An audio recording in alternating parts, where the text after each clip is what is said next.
慢点，慢点。我是赶紧吃完，下午还得拍小帅呢。老于啊，这个人丁私捐税的案子啊，咱们就别趟这浑水了啊！姐是想清楚了，要什么功名，要什么名声，咱们就老老实实、踏踏实实的，好好当一个纨绔。你就去玩，就去疯，去花钱。你不是喜欢赌博吗？你就告诉我，哪儿的赌坊最大最好？最好的肯定是省城的呀。立马就去省城。哎，副厂，哎，给少爷准备盘缠还有马啊！哎，好嘞，不用了，我不赌了，现在。不赌了？那你干嘛呀？想读书的话，姐给你管够。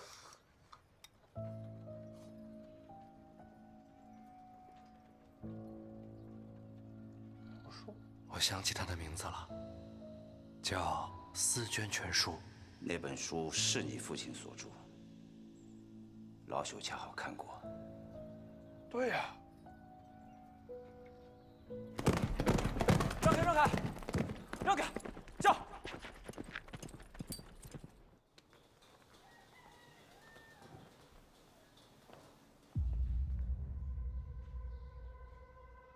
哟，范老，诸位，您可来了！来一步，范老，里面请，里面请。坐。范老来迟可得罚酒3杯。哎，岂敢！这酒我替范老喝啊！我喝。这杯酒我先敬诸位。来，失职。范世伯。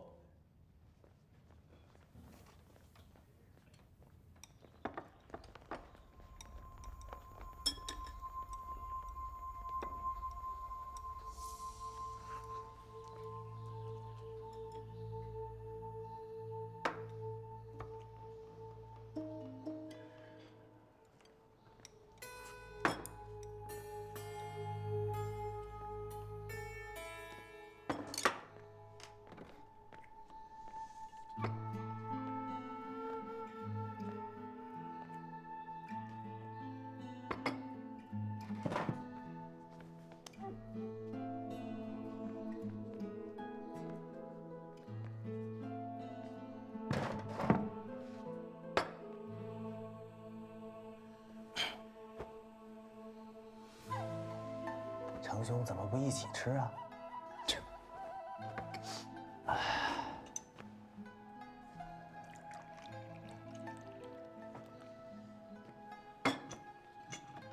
听说你如今是个官夫，芸娘去世几年了？7年。也是个命薄的人呐。此间事了，你告诉我他埋骨何处，我也去拜祭一下，说说当年情分。我说的是朋友情分，你想哪儿去了？虽说他当年有眼无珠选了你，那可我一点儿都不记恨他。你记恨？你好意思？要记恨也该是我们吧？想当初要不是你爹在科场使出了下作手段，如今你我的位置，怕是要对调一下。程仁清，我好意来敬你的酒，你为何还口出妄言，诋毁我爹与我？整个书院都心知肚明，你又何必在这惺惺作态呢？芸娘当初就是看清楚了你们马家的这点诡异心思，才选了我。你是个做壮师的，难道不知道讲话要有证据？别说我是谦氏，就算是白山百姓，也不能凭空误认清白。再者说，你这些年名声在外，一个收多少银钱还多少公道的宋棍，也好意思说别人鬼于心思？芸娘要知道自己嫁的是这么个没出息的家伙，还不如来我家做妾。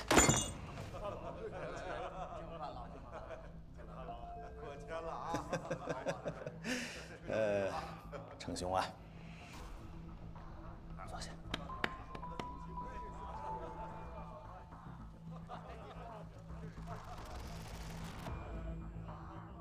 刚才是我言语不当，坐下，坐下。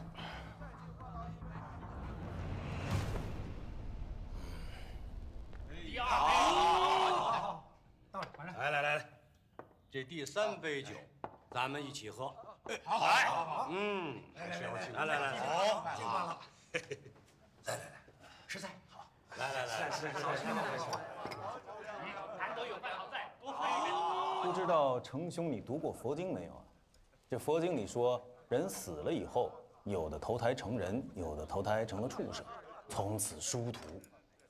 像我说呀，这人活着的时候也是一样，每过一道坎儿，无异于一次投胎。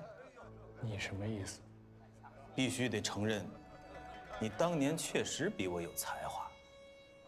德多，卖相也好，芸娘选你情有可原。可自从那次科场之后，你我际遇分野，差不多就是投胎的差别。我转世成人，而你却成了畜生。你呀，你既然成了畜生，就要认作畜生的命。一只狗要是有了人的风骨，这吃屎的时候得多难受啊！马文才想清楚，“功名利禄”4个字，功名你已经没了。杯子若砸过来，恐怕你利禄也成泡影。芸娘早死，想想你自己还剩下什么？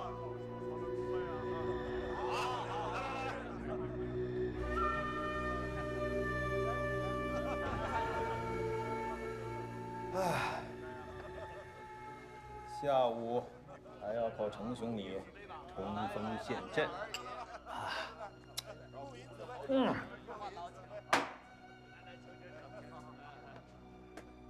你可要吃饱点啊！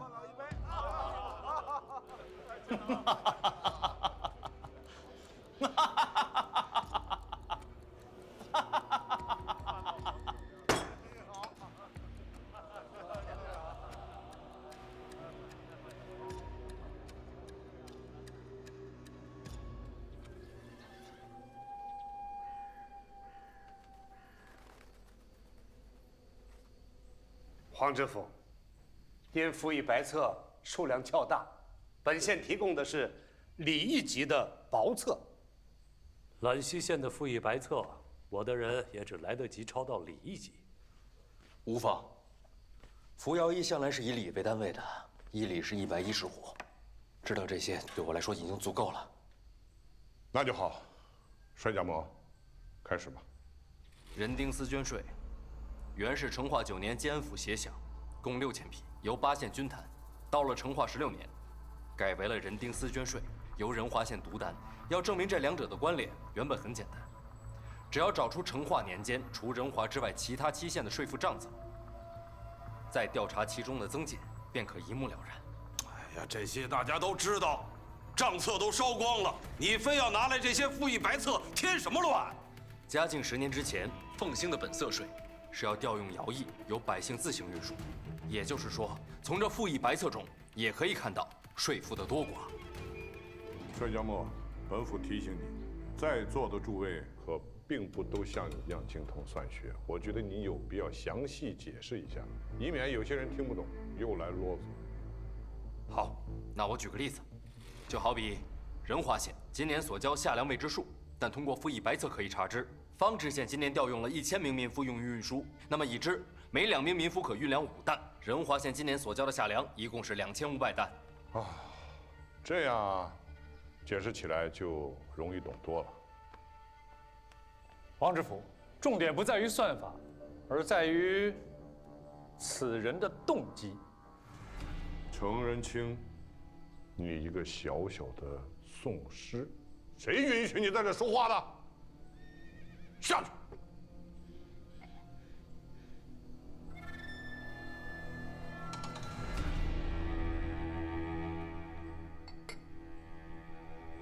其他人可否还有异议？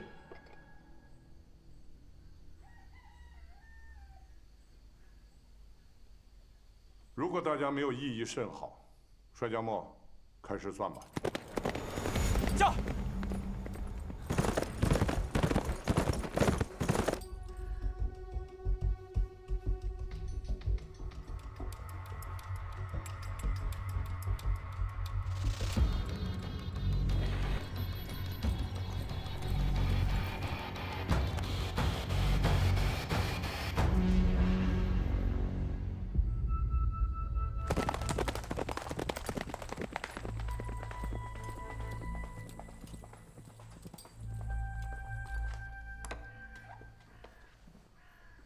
解得了。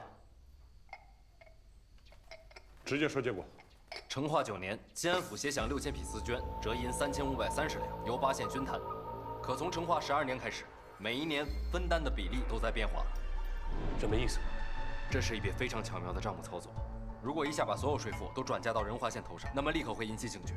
他们所采用的手法是逐步增大仁化县的税赋比例，也就是说，每一年仁化县多交一点，其余7县少交一点，不显山不露水。整整4年过去，仁化县平白多出了3530两的税赋，科目也换成了人丁丝绢。哦，明白了。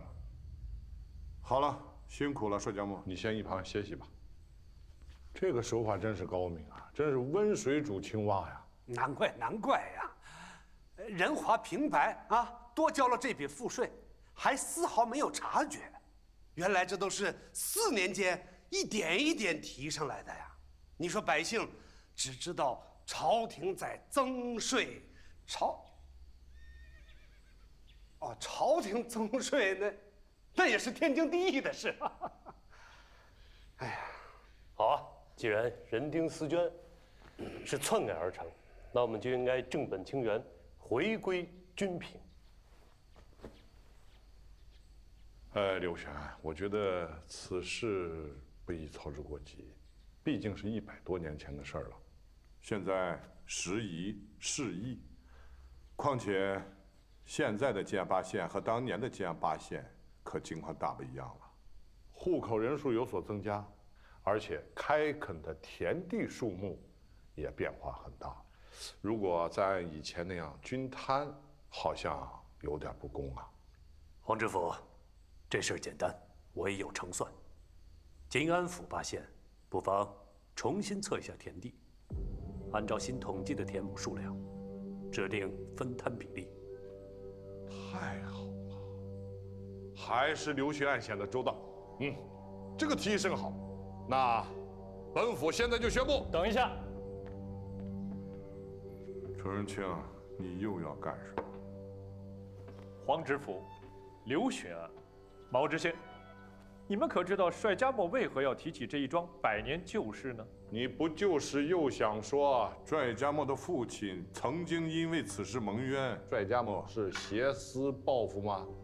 这等毫无关联的诬陷还要说几遍啊？可是确有此事啊！当时帅敦成就是为了这个罪名受罚的，畏罪自焚而死的。宋通判，这又何妨？这账册可都是真的呀。这诸位都是牧守一方的官员，应该知道这种事儿的关键，它不在公正，而在示范。倘若帅家墨因为父母之仇搅得晋安府1府8县不得安宁的话，而且他也没有受到任何惩罚，那会树立怎样的一个榜样呢？此先例一开，倘若其他小民纷纷效仿，那府县衙门还有精力干点别的吗？一派胡言！今天仁华可以说人丁丝绢税不公，要求彻查；那明天揽溪也可以说赋税不均，再查一遍。那还有同阳、武江、万城呢？试问晋安府哪个县的赋税是完全公正的？个个都要求纠正，哪里还有其他精力干别的呢？试问诸位，你们真的愿意为了100年之前的一笔旧账，为了这个算带字的私心，不惜牺牲晋安府的整个安定局面吗？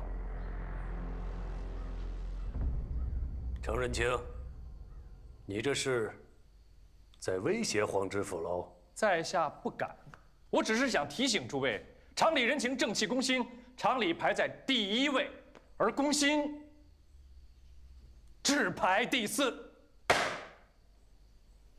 程仁清，你屡屡在这巧言令色，来啊，把他给我插出去！且慢，黄知府。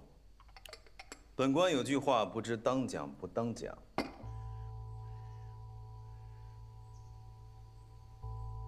马佥事，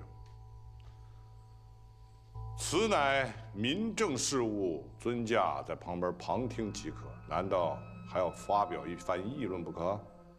民政，我看不尽然吧。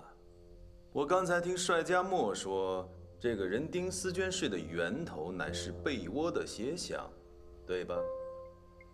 不错。我们金渠兵备道是嘉靖45年设立的，职能嘛也有被窝这一条。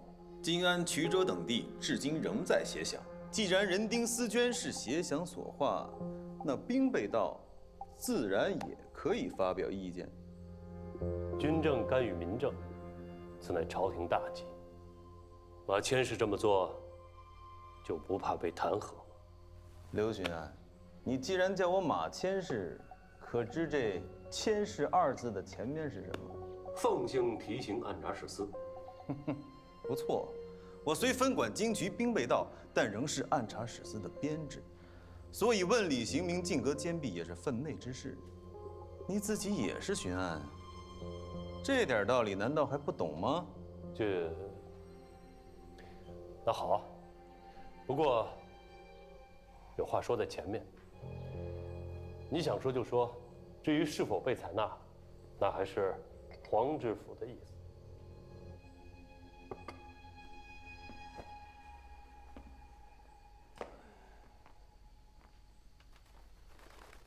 本官听了这么久的合议，忽然想起一件往事。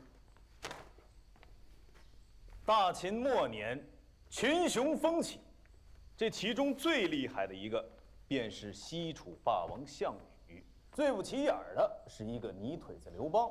项羽在巨鹿破釜沉舟，大败秦将章邯，而刘邦呢，则趁着这个机会，偷袭关中，一举占领了咸阳。刘邦一个泥腿子，手下也尽是些沛县的流氓混混。他们哪见过咸阳那么华丽的大城啊？于是他们尽情地享受荣华富贵。这其中只有一个人是例外，这个人便是萧何。萧何没去抢金银珠宝，也没去抢绫罗绸缎，他到了咸阳的第一件事，就是去了咸阳的价格库，把里面所有的账册、税簿、户籍文书都搜集起来。这些文书记载着大秦36郡的衣食3项数目，壮丁、牲畜、田地、仓储等。鸿门宴之后，刘邦被迫去了汉中，所有值钱的东西都没带走，只带了这些文书。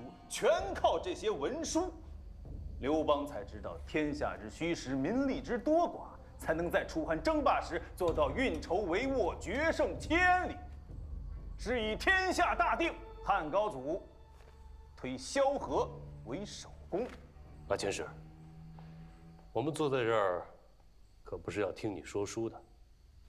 我想说的是，为政者欲要有一番作为，必先掌握庶民。如今朝廷正要刷新政治，金安若能够重定税目，清账田亩，可谓上应天时，下顺民意，先天下之忧而忧。我兵备道自然鼎力支持。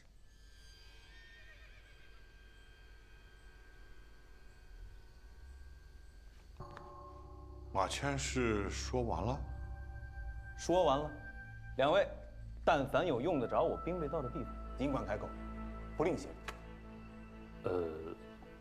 即便如此，一旦上报朝廷，以阁下的身份，也不能拒贤怜蜀。只要对朝廷好，对地方好，我又怎么会来抢这份功劳呢？不过，我丑话说在前头，倘若两位做的有什么不妥，无益于国计，本官弹劾起来也绝不手软。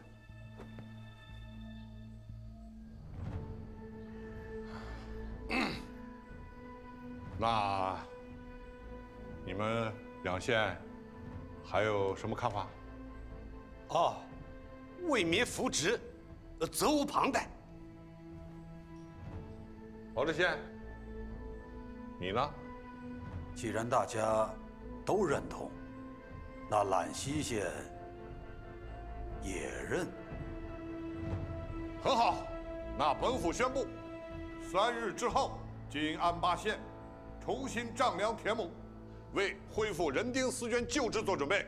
各县县令护防蓄力，提前安排好。黄知府，这个宋师怎么处理啊？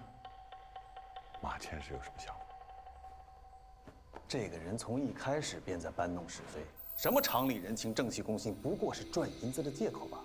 适才大家都听到了，帅家茂明明已经证明了人丁思捐税的不公，他还挖人阴私，攻讦旧事，甚至还拿金安府的稳定来做威胁。金安府的风气，怕就是这种人给弄坏的。爸，千事虽然急事，我也觉得此人有问题。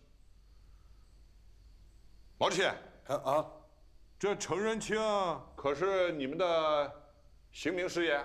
当然不是了，不过就是个讼师啊，仗着点小聪明而已。那我明白了。本府现在宣布，程仁清妖言惑众，履行诉讼，拖出去，杖10板，逐出县学，拘回兰溪反省。此后不再以讼师身份进入府衙、县衙。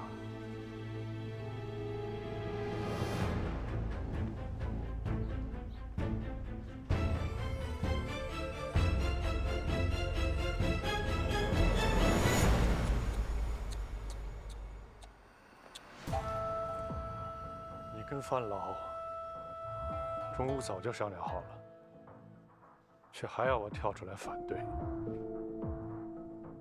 你当年在书院慷慨陈词的模样，我可是很久都没看到了，真是怀念呐。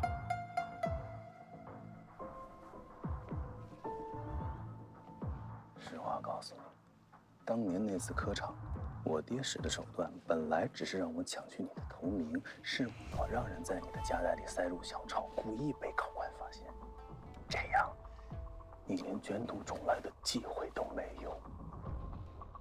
践踏一个你讨厌的人，就得践踏到底。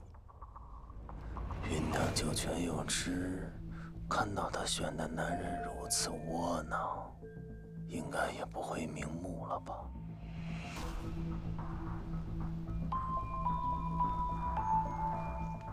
多打2下。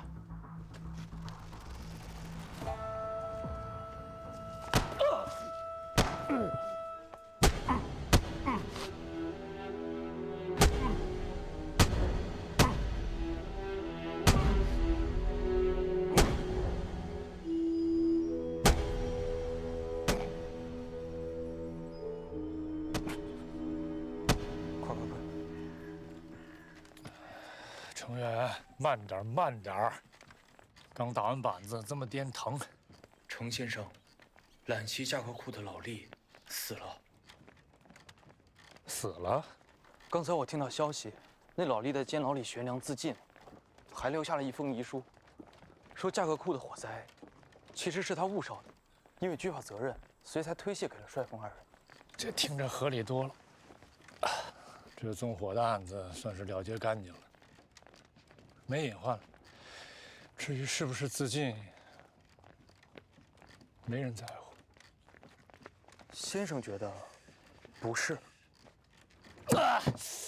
我怎么了？这么快到了？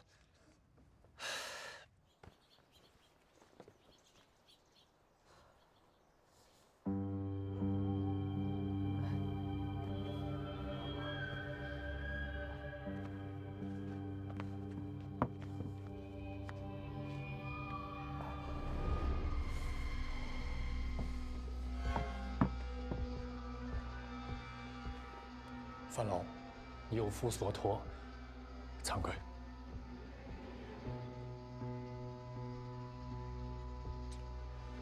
程壮士，你在仁华县有一个姘头叫封碧玉，对不对？我跟封家姑娘是清清白白，请你不要凭空的污她名节。我可是听说前一阵子你来仁华县，还特意去找了封碧玉。要是没有私情，你没事找她做什么？封家铺子远近闻名，我怎么就去不得呢？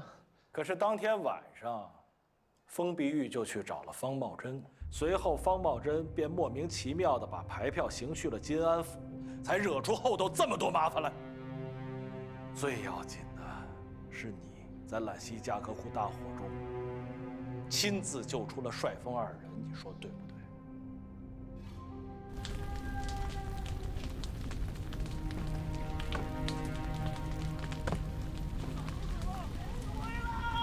快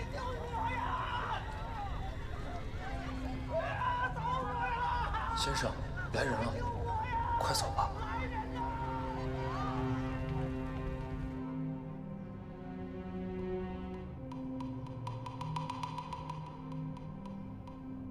你是个聪明人，聪明人常犯的一个毛病就是总觉得自己是最聪明的。一个人如果逾越了本分，是要遭天谴。常理人情，正气攻心，这是你最爱说的。常理大过人情，人情大过正气攻心。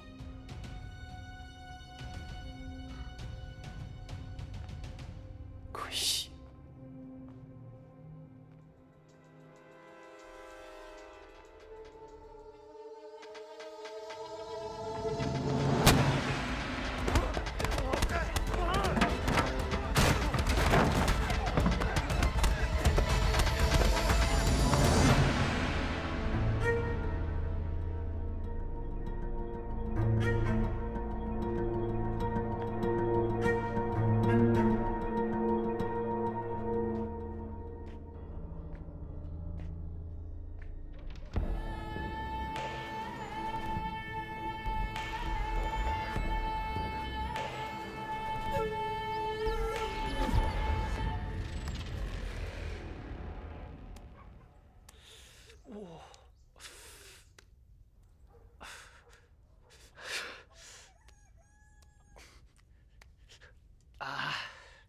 别说话。这几天你在这儿帮我擦着药膏，好多了。这药膏是碧玉姐的，手法也是她用来腌火腿的，好用的很。原来是风姑娘的药膏。沙占梦，我就说你是给父母报仇，你还不承认。那么大个3530，就在那儿画在墙上。哼！人丁四捐税，出了错，没有仇。之前我在公堂之上那么对你，干嘛把我救回来啊？因为你说的好多都是不对的，我要跟你说明白。呆子，真是个呆子。说实话啊，我一直以为这世上所有的人吧，都会遵循常理人情、正气攻心这套道理，但偏偏在你身上吧，这道理不奏效。不明白。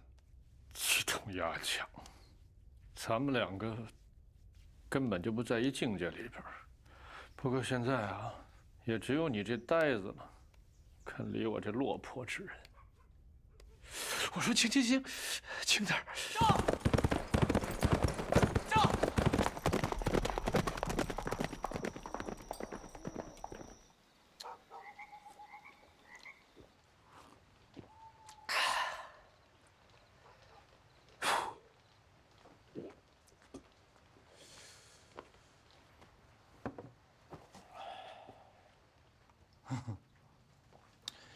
今晚这是怎么了？这么大阵仗啊！我爹曾经教过我一门丈天之术，叫做推步聚顶之术。小时候教过我口诀的，可惜我想不起来了。我爹是军户，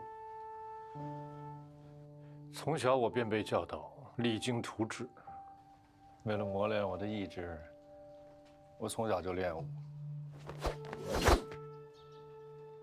也因为我爹的严苛呢，我满腔热血，意志坚定地进入了书院，整天在书院里边嚷嚷着为往圣继绝学，为万世开太平，匡济天下，扫清时弊。这推步聚顶之术，关键之处在于经纬交叉，标记远处。也是在那个时候，我认识了书院院长的女儿芸娘，我跟她两情相悦。先牵经纬，再点远处。跟芸娘成婚之后，我跟她的日子虽然过得清贫，但是那段时光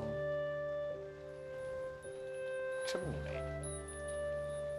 余娘为了我外出方便，花了她所有的积蓄给我买了一匹马，起名云朵。我本来打算第2年参加大比，在科场夺魁之后，让余娘过上风光日子。可没料到这个马文才从中作梗，天行曲顶，再算推步。好在有余娘在我身边不离不弃。可天有不测风云，余娘她突然患了重疾，家里所有的积蓄都花光。后来有一次，同窗让我代写一份状纸，实在没钱给余娘买药了，我便勉为其难的应了。这酬劳是真的丰厚啊！可老天无眼，余娘的病积重难返，还是没撑过来。阴阴白云浮在天，脚跟地旁无莲。时来不到，难为雨，只以无心。最可怜。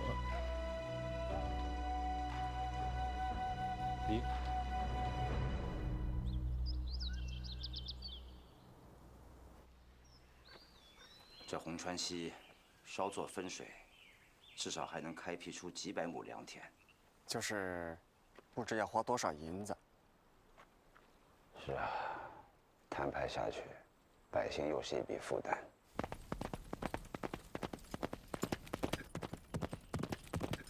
叫！任主播，任主播，下来，是我。让他过来。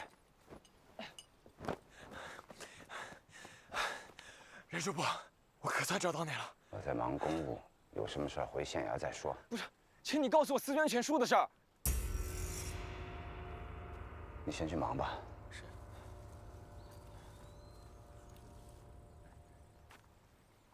这人丁思娟的事儿，我与你们是敌非友，自有立场。你若真是想为他好，就劝他赶紧把这事儿忘了。任主播，你告诉我，人生在世最重要的是什么？功名利禄，那都是身外之物，活得开心才是最重要的呀。那可是，如果一个人连爹娘都忘了，你告诉我他怎么活得开心啊？任主播，你可能不知道，老师他每天不停地解题，不停地计算，他就是为了回忆起自己的爹娘啊。他真是这么说的？他从来没跟我说过这些，可是我看得出来，老帅他7岁便没了爹娘，他很想念他们，他非常非常的想念。倘若留下来点东西，他还能够睹物思人。可是那一场大火把什么都烧没了，你让他如何想起？他只能通过不停的计算，才能够回忆起那么点片段。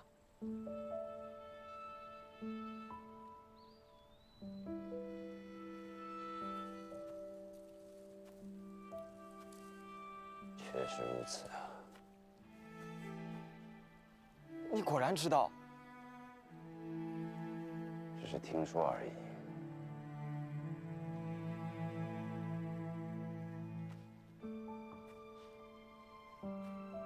凤宝玉啊，你对这个帅家墨，倒还真是尽心竭力呀。因为老帅是我可以生死相托的好兄弟啊。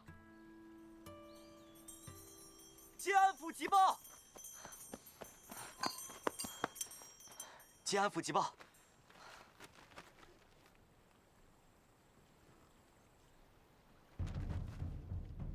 果然如此，好算计。这一回，整个靖安怕是要大乱了。靖安府令，有鉴于本府人丁思娟税目屡期争议，为均平基，于即日起，晋安下辖8县通行清障田亩，重定地数。诸县属官吏役民等，需务尽慎行，细检谨算，不得有延误。错谬之情，必其功于一役。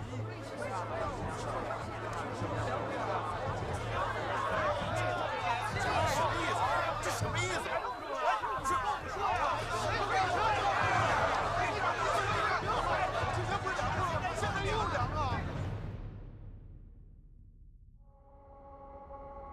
遮住我眼睛，却如自己无意识醒，赋予你生命，是非纠缠，总能寻踪影。谁能看得清？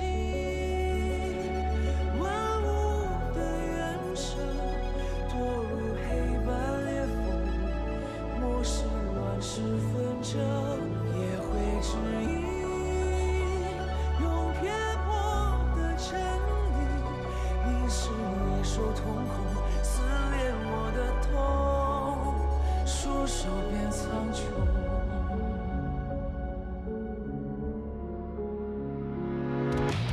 杜撰一颗心，